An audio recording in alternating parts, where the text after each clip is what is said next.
Medicinal mushrooms have been used for thousands of years in traditional medicine, everything from traditional Chinese medicine to Ayurveda, and even mushrooms like maitake and shiitake have been used in Japan for both medicinal and culinary purposes. The same goes for many cultures, both in some Eastern and Western traditions. But nowadays, what ends up happening is you learn about lion's mane mushroom or reishi mushroom on a podcast and just go to Amazon, Google lion's mane mushroom supplement, and pick the top one.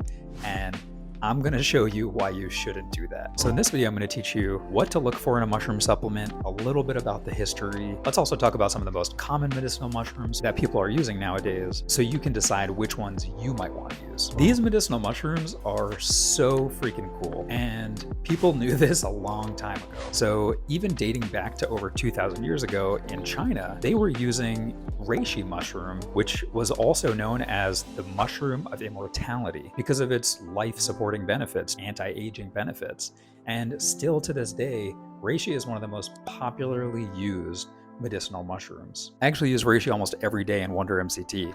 Just for example, lots of people are getting so many benefits from it. Some of the other really popular benefits, let's talk about lion's mane mushroom. Lion's mane mushroom is really the reason that I originally started thinking about taking medicinal mushrooms, because I heard about it in Four Sigmatic's mushroom coffee. That's a really popular coffee mushroom supplement. It's used by so many people nowadays specifically for the cognitive benefits. So a lot of younger people are using it to help them improve focus and productivity at work, and actually older people are using it for more of that cognitive support and even to help combat some neurodegenerative diseases. It's being studied widely for its benefits on diseases like dementia, for example. All right, last, let's talk about cordyceps. Cordyceps is actually one that has become recently popular because it was featured in the show The Last of Us, probably for the wrong reasons. Interestingly, there are some things about the way that it was used in The Last of Us that is somewhat true to its nature, but the cordyceps that you're typically going to take in a supplement are a completely different strain than even the one that is being represented in the show. Cordyceps are well known for their ability to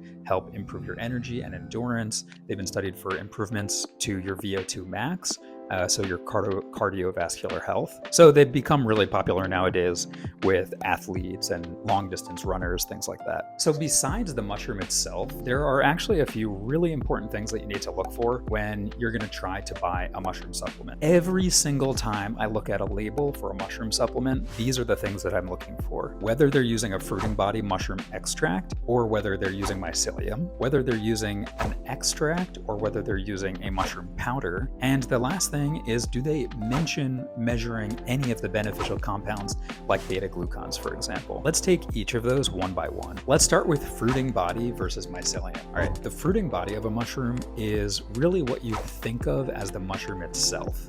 So if you're cooking up some mushrooms, for example, you're cooking up the fruiting body. That's what the mushroom is. The mycelium I like to think of as like the roots of a mushroom. So it's what you don't see. It's actually what burrows into the ground, just like a root system. Now, with supplements, it's generally accepted that the fruiting body is higher quality. And this has been shown in many studies too. And there's two main reasons for that. The first reason is the fruiting body is actually shown to have more of the beneficial compounds compared to the mycelium. And the mycelium absolutely has been shown to have some of those beneficial compounds. So there are benefits to it, but the fruiting body just tends to have more. And actually they differ between the two. One of the bigger issues that I find with mycelium is that the mycelium that you find in supplements is always pretty much grown on a green substrate. So that could be oats or rice, that type of a thing. And what the mycelium does is it basically grows into that substrate and it uses it as food. The problem is when you take that and then you use it in your supplement, you're always inevitably going to end up with a bunch of that grain in the final supplement. And almost always that is really just a ground up powder and not an extract, which is the next thing we're going to talk about. So extracts versus powders. This is another really important thing to understand. If you're reading the label and it doesn't say extract, you're most likely getting a powder. An important nuance here is that extracts and powders can pretty much look the same. So extracts don't always come in a form of a vial or a dropper or something like that. Extracts are most often turned back into a powder and then used that way. So they can look exactly the same. So with mushroom extracts, the mushroom is put through an extraction process, which is basically taking the mushroom and using water or alcohol or both to extract the beneficial compounds from that mushroom. There are two major benefits you get from that. One is you can do this at a higher potency, which gives the final powder at the end, that final extract powder, more bang than if you didn't extract it. And the second thing is it actually helps break down the cell walls of the mushroom, bringing out more of these beneficial compounds that you really couldn't do if you just consumed it on its own. Mushroom powders, this is really easy. You take the mushroom or you take the mycelium, you dry it, and then you grind it up into a powder. So you can see that through that process, it's so much simpler. It's definitely cheaper to do. You can't increase the potency that way, and you can't break down the mushroom that way. So you end up basically consuming just like a dried mushroom. Your body has to do all the work, which it can't really do all the work. And you end up needing to use more of the powder to get the same benefits. But in reality, a lot of the time, it's just not going to even be possible. And that's both because of the potency and also because most of the time these mushroom powders are really using largely mycelium. The last thing that's good to know, and most of these you're not going to find on any labels, and you're probably not going to find it on any web pages. If you check out our website, I just wrote up a blog post on this so you can read about it there. It's really just understanding why these things work. There are quite a few beneficial compounds in each of these mushrooms, and the most common ones that you're going to hear about is called beta-glucans. Beta-glucans are a set of polysaccharides found within the mushroom. These are the primary compounds that are going to help you with immunity, improving your focus, etc. This is the one thing that you might actually find on a label. So some companies are going to mention that they've actually measured the percentage of beta-glucan in the supplement. So if you can find that, that's great. That's highly recommended. The other two things that you probably won't see but are good to know about is one, ergothioneine. This is a really powerful antioxidant. It's actually known, I'm trying to remember the exact term, but it's basically known as a longevity antioxidant. It's really well known for its anti-aging effects.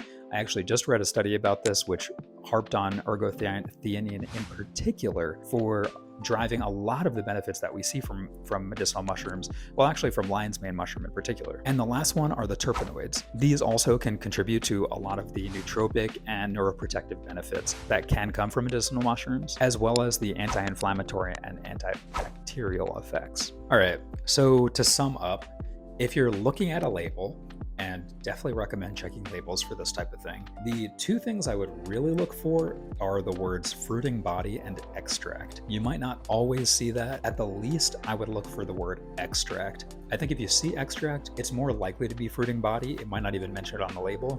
Actually, some of our labels I don't think mention fruiting body, but you'll see it all over our website. And then the last thing you might want to look for on a label is the beta-glucan percentage. That's sometimes also mentioned on labels, sometimes it's not. At the very least, you can look for that on their website, or if you're looking on Amazon, check out their Amazon listing for that. But again, look for extract. That's the very minimum that I think you'll see on any good label. So you probably want some recommendations for things to look at. I've got a few. So to start, obviously, gotta recommend our own stuff. We make a few products. We're a super small company making functional beverages. The two things that we make, which use functional mushrooms, and these are all, again, they're all fruiting body mushroom extracts. With every extract, we measure the beta-glucan percentage. The two products, one, we make a matcha blend. It's called Wonder Matcha. You can find it on our website. I'll post the link for that below. And you can also find that on Amazon. Just search for Wonder Matcha or Pal Wonder Matcha. You'll find us there. And Wonder Matcha includes lion's mane mushroom, and it also has ashwagandha. That's not a mushroom, but it's a great adaptogen. And then Wonder MCT. This one is a MCT oil-based blend, all 100% organic coconut, and that has lion's mane, reishi, and cordyceps mushrooms. A few other really awesome ingredients are in there too. So highly recommend checking those out. Those go great together, or you can use Wonder MCT in a coffee or a smoothie or something like that. If those aren't your speed, I will drop another company's name. So Real Mushrooms. Google Real Mushrooms. I think they're realmushrooms.com. I can also leave a link for that below. They're also on Amazon, actually pretty popular on Amazon. They are a company that you can trust for this type of thing. All of their mushrooms are fruiting body extracts. They always talk about the beta-glucans, and they do a great job on their website too of just doing a lot of education around mushroom supplements. Highly recommend it if that's more your speed. If an MCT or matcha thing isn't for you, they sell just like powders and capsules that you can check out. If you have any questions, you want me to make another video diving deeper into anything, just drop a comment and let me know. Would super appreciate you following us. You can check us out on TikTok and Instagram. We do a lot more short form content there, and check out our website too.